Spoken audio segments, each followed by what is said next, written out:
रामायण, जिसके विषय में तो कोई ऐसा मतभेद है ही नहीं कि वो घर में ना रखी जाए या ना पढ़ी जाए या उसका पाठ ना किया जाए। अधिकांशतः लोग रामायण का पाठ कराते भी हैं और करते भी हैं। अधिकांशतः सभी के घरों में रामायण पाई भी जाएगी। लेकिन महाभारत के विषय में कुछ इस तरह की धारणा बन गई है, महाभारत ना पढ़नी चाहिए, ना इसका पाठ करना चाहिए और ना ही महाभारत को अपने घर में रखना चाहिए, ना ही बच्चों को पढ़ाना चाहिए।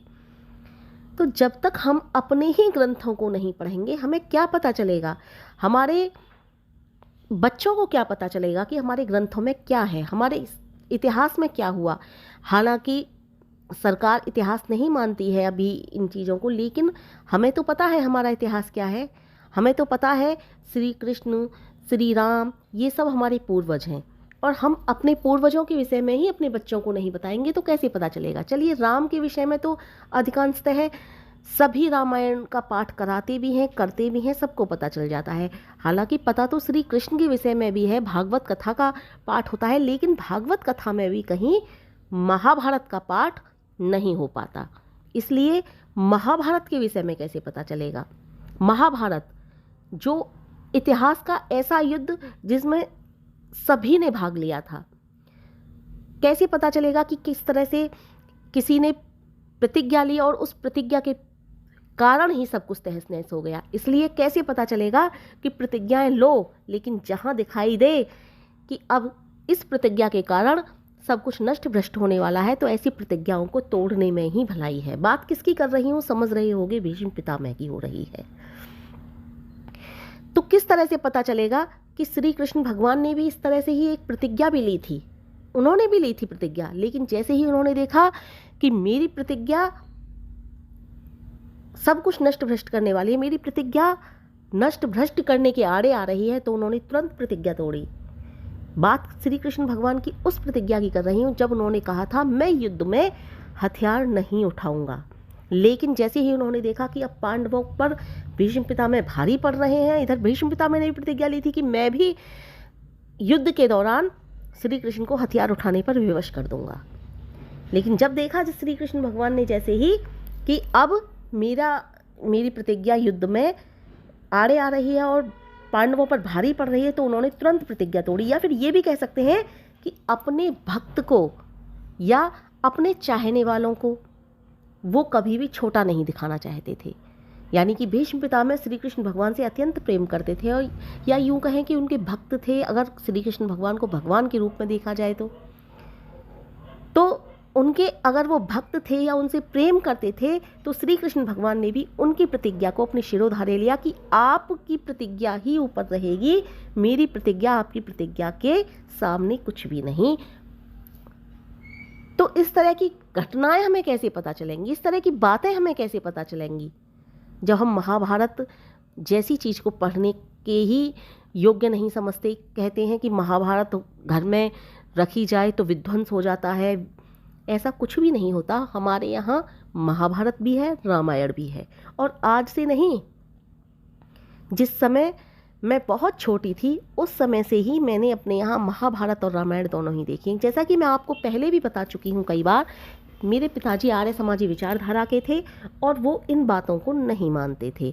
तो उन्होंने अधिकतर, न जाने कितनी सारी पुस्तकें हैं हमारे यहाँ, मैं आपको बता भी नहीं सकती, अधिकतर सभी तरह की पुस्तकें धार्मिक हमारे यहाँ मौजूद हैं, और वो पुस्तकों को पढ़कर ही तथ्यों को समझने में विश्वास रखते थे। और मैं भी ऐसा ही समझती हूँ कि जब तक हम पुस्तकों को नहीं पढ़ेंगे तब तक हमें क्या पता चलेगा। चलिए, रामायण के विषय में तो हम पता लगा लेते हैं कि भाई का प्रेम था बहुत ज़्यादा, राम लक्ष्मण भरत शत्रुघ्न, पारिवारिक मित्रता थी, बहुत पारिवारिक प्रेम था, आपस में एक दूसरे के साथ सहयोग से रहते थे, एक दूसरे ने अपने ही परिवार में इतना बड़ा बड़ा त्याग किया कि आज त्याग की कोई प्रतिमूर्ति देखने को मिलती है तो वो रामायण में सबसे ज़्यादा त्याग की देखने को मिल जाता है। लेकिन रामायण अगर आप इस तरह से करो कि पारिवारिक युद्ध सिर्फ महाभारत में ही चला था, तो नहीं, ऐसी बात नहीं है। पारिवारिक युद्ध रामायण में भी चला था, और यहाँ तो दो पारिवारिक युद्ध चले थे। एक तो सुग्रीव और बाली का पारिवारिक युद्ध था, और एक स्वयं रावण के यहाँ पर पारिवारिक युद्ध था। तो यहाँ पर भी तो कह सकते हैं ये पारिवारिक युद्ध था, लेकिन यहाँ पर हम श्री राम भगवान को अपना युग दृष्टा मानते हैं, श्री राम भगवान को अपना पूर्वज मानते हैं, तो उनके ही परिवार को देखते हैं केवल हम। और इधर अगर आप देखा जाए तो क्या वहाँ पर मित्रता नहीं थी? पांडवों में कितना ज़्यादा सहयोग था, कितना ज़्यादा प्रेम भाव था पांचों पांडवों में। कौरवों में कितना ज़्यादा प्रेम भाव था, जहाँ एक कौरव किसी कार्य को करता था, दुर्योधन जिस आज्ञा को दे दे सारे कौरव मानते थे। जहाँ पांडवों में युधिष्ठिर जिस आज्ञा को दे दे पांचों पांडव मानते थे।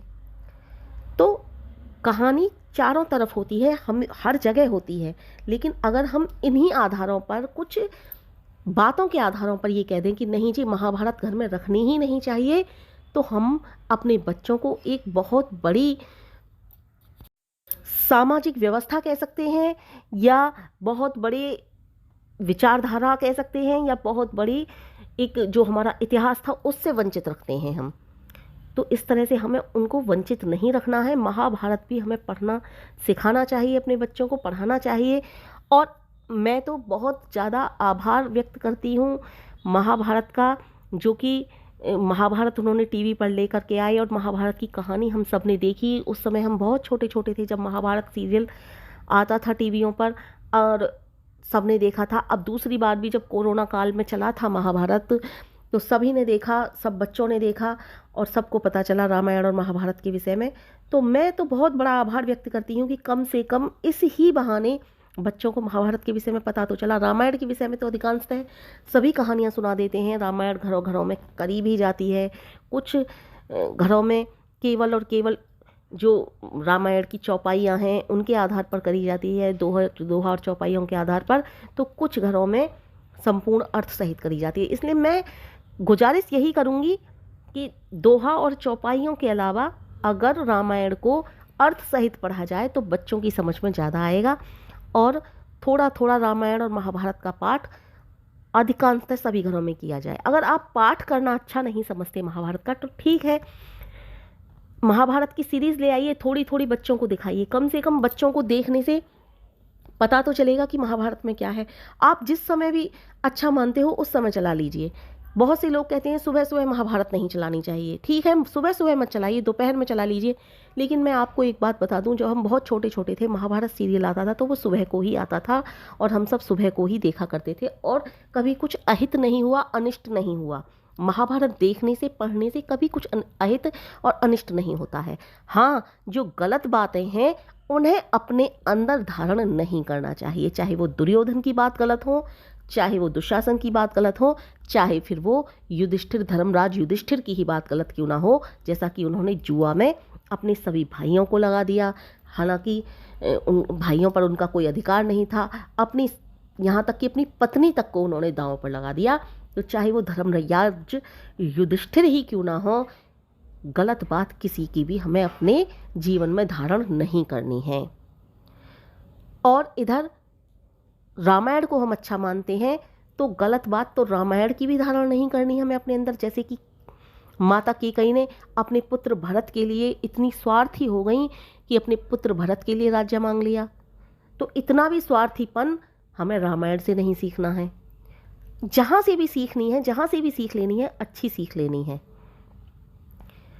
और देखा जाए तो जैसा कि रावण ने भी इतनी ज़्यादा हठी और अहंकार वाली भाव जो दिखाया रामायण में, और इतना हठी था वो, अहंकारी था वो, इस तरह का हमें हठी और अहंकारी नहीं होना है।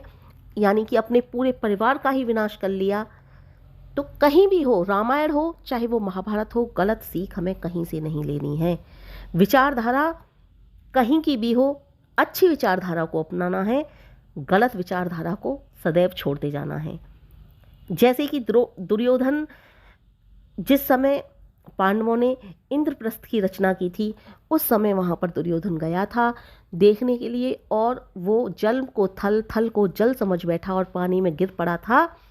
तो जैसे किसी की खिल्ली कहाँ पर कितनी अनिष्टकारी हो सकती है, इस तरह की सीख हमें रामायण से मिलती है। तो इस तरह की बच्चों को सीख सिखानी चाहिए। कभी किसी की खिल्ली मत उड़ाओ, कभी किसी से इस तरह के कटु वचन न बोलो कि वो व्यक्ति इतना हृदय पर आघात ले जाए। जैसे कि शकुनी ने पूरे परिवार को नष्ट करने के लिए प्रण ले लिया कि मैं इस परिवार को नष्ट भ्रष्ट करके रहूँगा, तो ऐसा प्रण कभी मत लो कि उसमें अपना भी अहित कर बैठो। उसने अपना ही कौन सा सुखी जीवन भोगा, वो भी सदा इसी उधेड़ बुन और उलझन में लगा रहा, अब क्या करूं, कैसे करूं, कहाँ कैसे पासे फेंकूं, कहाँ क्या करूं, तो उसने भी कभी सुख नहीं पाया। उसने सबके जीवन में विष घोला तो विष उसके भी जीवन में घुला। उसने अपने भांजे को ही कौन सा सुख दे दिया। भीष्म पितामह की प्रतिज्ञा जिसने सब कुछ नष्ट भ्रष्ट कर दिया। जिस समय दुर्योधन हठी था उस समय ही भीष्म पितामह कह देते, राज्य किसी का नहीं, राज्य मेरा है, मैं चाहे जिसे दूं, मैं चाहे जैसे चलाऊं। अपनी प्रतिज्ञा को नष्ट कर देते, कुछ भी नहीं होता। जहां प्रतिज्ञाएं किसी चीज को संभालने के लिए ली जाती हैं, वहीं पर अगर कुछ चीजें बिगड़ती हुई नजर आए तो प्रतिज्ञा तोड़ने में ही भलाई होती है। ये सारी सीखें हमें कैसे मिलेंगी अगर हम महाभारत को पढ़ना, देखना या रखना या अपने बच्चों को सुनाना ही उचित नहीं समझेंगे? तो ये सारी की सारी सीख हमें मिलेंगी कहाँ से मिलेंगी? श्री कृष्ण भगवान का महान चरित्र। कुछ लोगों ने गंदा किया है श्री कृष्ण भगवान के चरित्र को, लेकिन श्री कृष्ण भगवान का कितना महान चरित्र था ये हमें कहाँ देखने को मिलेगा? श्री कृष्ण भगवान ने किस तरह से कहाँ कहाँ रणनीति और योजनाएं बनाई, कैसे कैसे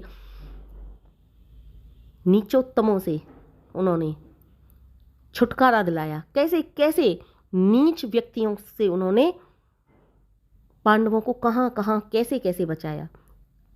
और जब श्री कृष्ण भगवान एक बार किसी के साथ की उन्होंने मन में ठान ली तो कैसे कैसे उन्होंने किसी का उनका साथ दिया पांडवों का। ये सब कहाँ से मिलेगी हमें सीख? मित्रता, कैसी मित्रता हो, सुदामा और श्री कृष्ण भगवान जैसी मित्रता हो। जब हम महाभारत को पढ़ेंगे ही नहीं तो ये सारी सीख हमें कहाँ से मिलेंगी? मित्रता की कहानी रामायण में भी है, लेकिन बहुत कुछ ऐसा है जो रामायण में नहीं, बहुत कुछ ऐसा है जो महाभारत में नहीं। लेकिन महाभारत में ऐसा कोई भी टॉपिक अछूता नहीं रहा जो आज के समाज में ना हो रहा हो। जैसे कि दुर्योधन ने उस समय व्यभिचार भी किया, आज भी कितने लोग कर रहे हैं, क्या हो रहा है।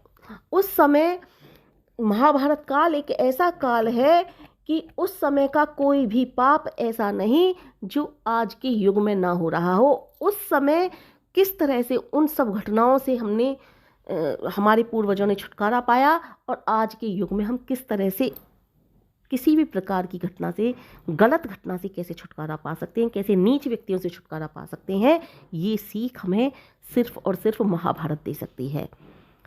गुण, पारिवारिक मित्रता, पारिवारिक सहयोग और परिवार में कलह, सब कुछ है महाभारत में, सब कुछ है महाभारत में। इसलिए रामायण और महाभारत दोनों आवश्यक हैं अपने बच्चों को पढ़ाने के लिए, सुनाने के लिए। एक छोटी सी बात के पीछे इतना भी पागल नहीं हो जाना कि मेरी बहन एक अंधे को ब्याह गई, अब मैं परिवार को नष्ट भ्रष्ट करके रहूँगा। छोटी ही बात थी, हस्तिनापुर का सम्राट होना कोई मजाक बात नहीं थी। हस्तिनापुर के सम्राट थे उस समय धृतराष्ट्र। हस्तिनापुर आज का समझ लीजिए जैसे आज चारों तरफ डंका बसता है ना अमेरिका का, उस तरह से ही हस्तिनापुर का उस समय डंका बसता था। हस्तिनापुर का सम्राट एक अंधे ही तो थे, किस बात का गुण नहीं था उनमें, किस तरह का गुण नहीं था। युद्ध कला में कौशल थे, वो पत्थर को अपनी बाजुओं में धरकर चूर कर दें। इस तरह के राजा के लिए आपकी बेटी का विवाह हो भी गया, आपकी बहन का विवाह हो भी गया, तो आपने सिर्फ एक उनके अंधेपन को इतना बड़ा कारण समझ लिया कि परिवार को ही नष्ट कर दिया।